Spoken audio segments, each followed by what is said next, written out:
name mo, ate? Josa. Ay, Josa! Atake ang pangalan! Atake.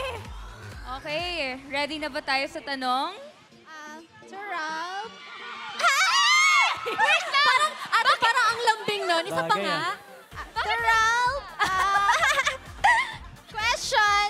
Sabi mo sa concert, ang latest relationship status nyo ni AZ ay Tropa Premium. Anong ibig sabihin nun? Ano bang ibig sabihin ng Tropa Premium? Siyempre, close na kami. Nakapag-hangout na kami sa labas kasama tong mga to. So, yun talaga. Parang nakakapag-catch up na din kami ngayon. Ralph, wait lang. Sige na, Go, gano'n go, ka go, go, close? go, go. 3, 2, 1. Hop! Okay na yan. Ay, Okay yun na yan. lang? Diyan lang, diyan na yan. Yan lang? Diyan na yan. Sobrang... Ay! Lang daw. Wala, joke lang. You think may chance na maging ganun pa? Tignan natin.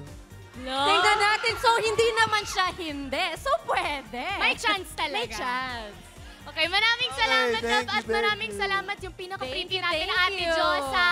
Thank you. Thank you, Josa. Yes! Ang next na tatanungin natin, sino guys? Ayan. Ay! Si Ayan Will, yung si Will nation daw. song natin. Ready ka na ba, Will? Oh, dito ka, dito ka. Ayan. Yes! Yun ang Ayan. Will Ashley. Dun. Sinong gusto magtanong kay Will? Ayan. Ay, agad-agad prepared sila. Gusto ko to. Ate, Ayan, dito ayan, ka. ayan. Sige, Best friend tara. tayo. Wala, kinakabahan